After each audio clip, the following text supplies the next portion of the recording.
नमस्कार साथियों, कैसे हैं आप सभी। वेलकम टू बायोलॉजी विद प्रज्ञा। तो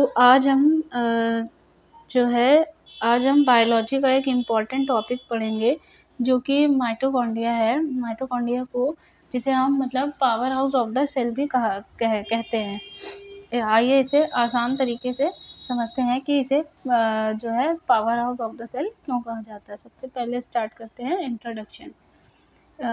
Mitochondria are double membrane bound organelles found in eukaryotic cell. They are responsible for energy production.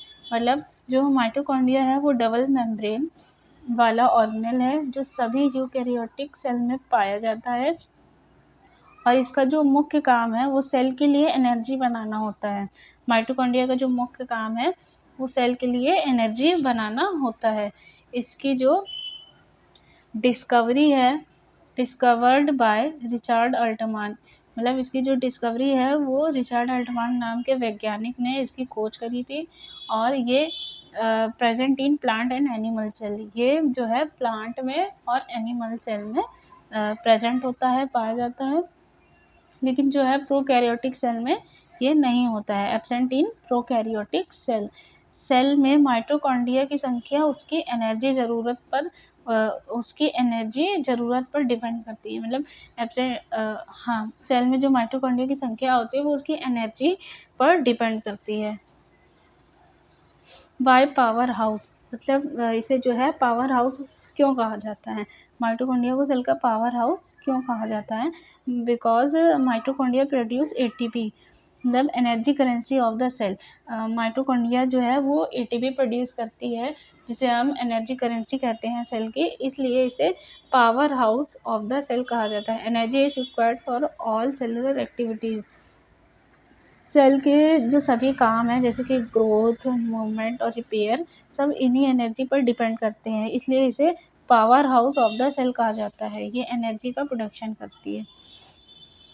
Next है स्ट्रक्चर ओवरव्यू, मतलब इसका जो स्ट्रक्चर है ये कैसा होता है पहले देख लेते हैं। स्ट्रक्चर ऑफ माइटोकॉन्ड्रिया, इसमें आउटर मेम्ब्रेन होती है, इनर मेम्ब्रेन होती है, सिस्ट्री होती है, मैट्रिक्स होता है और inner membrane mitochondrial DNA, ribosome और एंजाइम, ये है पूरा माइटोकॉन्ड्रिया का स्ट्रक्चर।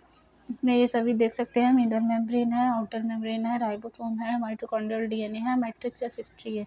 तो देख लेते हैं कि माइटोकॉन्ड्रिया की जो आउटर मेम्ब्रेन है वो स्मूथ होती है, जो इनर मेम्ब्रेन है वो फोल्डेड होती है, जैसे कि इसमें ये डायग्राम में दिख ही रहा है।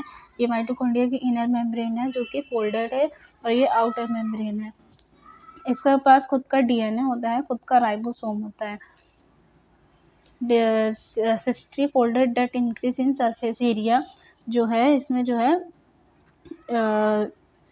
आउटर मेम्ब्रेन जो इसकी स्मूथ होती है, इनर मेम्ब्रेन इसकी फोल्डेड, इस फोल्ड को सिस्ट्री कहते हैं।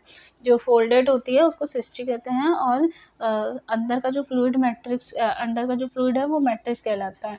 अंदर का ये जो फ्लूइड है ये मैट्रिक्स कहलाता है, यहीं पर क्रेब साइकिल चलती है। सिस्ट्री सरफेस एरिया बढ़ाती है जिससे कि ज़्यादा एनर्जी बनती है। ये जो सिस्ट्री है ये सरफेस एरिया बढ़ाती है जिससे कि ज़्यादा एनर्जी बनती है। Outer and inner membrane, outer membrane जो है वो प्रोटेक्टिव होती है, आउटर मेम्ब्रेन जो है सेल को प्रोटेक्शन देती है। इनर मेम्ब्रेन बहुत इंपॉर्टेंट होती है क्योंकि ये यहीं पर एनर्जी प्रोडक्शन होता है, ये साइट ऑफ एटीपी प्रोडक्शन कहलाती है। सिस्ट्री इंक्रीज एफिशिएंसी, सिस्ट्री जो है एनर्जी प्रोडक्शन को एफिशिएंट बनाती है। Matrix contain enzyme, mitochondrial DNA and ribosome. Matrix जो है माइटोकॉन्ड्रिया का इनर पार्ट होता है, इसी में जो है वो एंजाइम होते हैं, माइटोकॉन्ड्रियल डीएनए होते हैं, राइबोसोम होता है और क्रेब साइकिल भी जो है वो इसी मैट्रिक्स में रन होती है। क्रेब साइकिल भी जो है वो इसी मैट्रिक्स में रन होती है। स्पेशल फीचर इसके क्या है, has its own DNA and ribosome, can replicate itself, ये जो है इसका खुद का डीएनए होता है और अपने राइबोसोम होते हैं। कॉल्ड सेमी ऑटोनॉमस ऑर्गेनल, ये खुद से डिवाइड कर सकता है इसलिए इसे सेमी ऑटोनॉमस ऑर्गेनल भी कहा जाता है।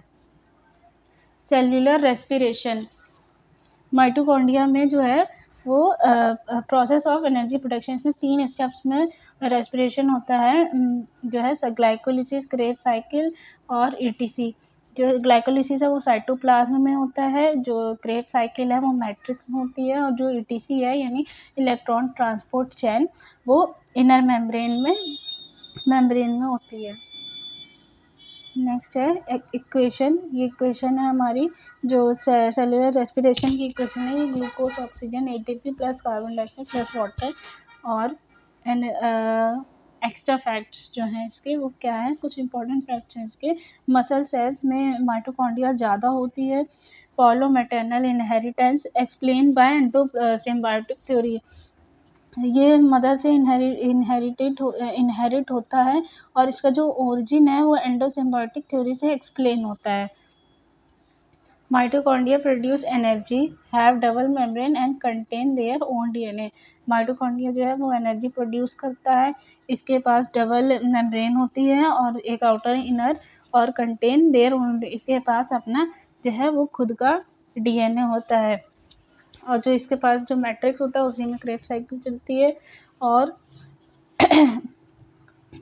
हमने तो स्टूडेंट्स आज हमने माइटोकॉन्ड्रिया के बारे में डिटेल में पढ़ा। इसमें हमने इसके स्ट्रक्चर, फंक्शन और रेस्पिरेशन प्रोसेस देखा। रेस्पिरेशन प्रोसेस जो है वो 3 स्टेप में होता है, उसके बारे में हम आगे और भी डिटेल में पढ़ेंगे नेक्स्ट वीडियो में। तो अगर दोस्तों आपको वीडियो पसंद आई हो, हेल्पफुल लगा हो, तो लाइक शेयर सब्सक्राइब ज़रूर करें। Thank you.